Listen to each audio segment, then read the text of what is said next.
our first evaluator come up, which was Matt. He's going to evaluate my speech. So welcome, Matt. He likes his roaring round of applause. If you want applause in this life, you got to ask for it. Robert, way to step up with a great speech. I love the topic that you selected, researching a book, and then bringing out the key points for the book for all of us to learn and take home with us without actually having to read the book. So it's one more check down that I don't have to worry about Tony Robbins anymore. For those who really want to do make great life improvements, it's a great testimonial and recommendation of the book. Maybe we'll check it out at the library when we get there. So great topic.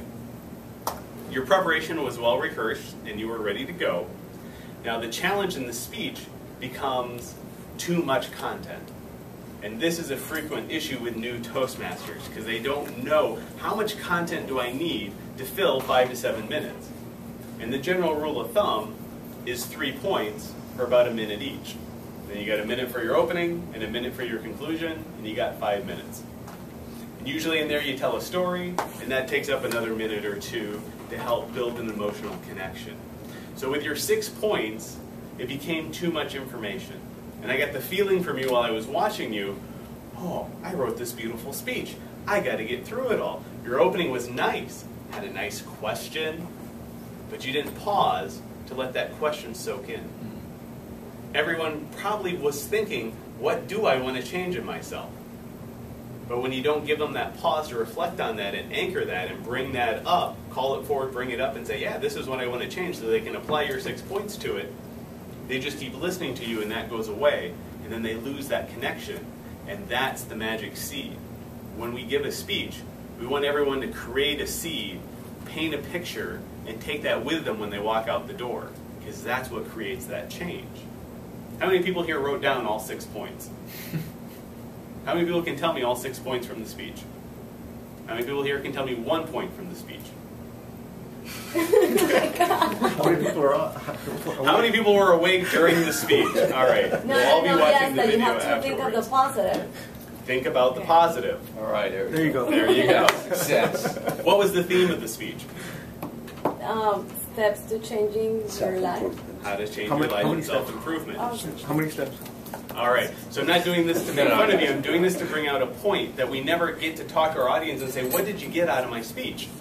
Until you realize that there's only 1 point, 1 concept that they're going to walk out of that door with. NASCAR is for bootleggers. You know, that's what I'm going to come out. So we always want to think about what is that 1 key point we want people to walk out of with this speech. You should be able to take that key point on a standard Post-it note with a big fat Sharpie and write it on that Post-it note. That's the litmus test. When you can do that, then you got your point clear. If it doesn't fit, it's too complicated. So you had your material, you had your body, you ran right through it. It's very well organized. You exceeded the expectations for this speech. So now we want to get you to that next level in speaking. Finally, your conclusion, it was weak because you ran out of time, because you were at point number 4 at the green light, and then you had to run through it at the end to, I got to get off the stage, but I got to conclude and get through all 6 points. And so then you end up sort of shooting yourself in the foot. So when you have less content, you make a more powerful speech. It also means you don't have to make this more complicated than it is to be an impromptu speaker, or to give the speeches in the manual. Mr. General Evaluator. All right, up next is our evaluation of our second speech, which was Valeria's icebreaker speech, and evaluating her was Jose. So Jose, please give us the evaluation of Valeria's speech. Thank you, Mr. General Evaluator, fellow Toastmasters, Valeria. I'll tell you what I really liked about Valeria, and this is something that I like to see when I'm listening to somebody, and you had a positive presence.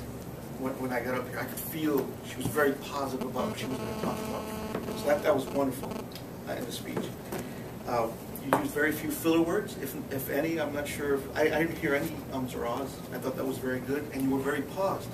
And so I was able to get the point, which is something that Matt just mentioned right now. Take time to think about what you had just mentioned. So I really enjoyed that. Brief, short, concise sentences, few filler words. That was very good. Very interesting about your journey, your American dream. Very detailed, a lot of details. I enjoyed that. You spoke very clearly, even though you kind of alluded in the beginning that you were a little uncomfortable. Well, I don't know if you were uncomfortable. You asked everybody if who was born in this country. Well, guess what? You did a great job. You weren't born in this country, but you did a wonderful job speaking clearly. You tied the opening to the conclusion. You mentioned American Dream in the beginning, and then you kind of tied it at the end. That was very good. Excellent use of notes.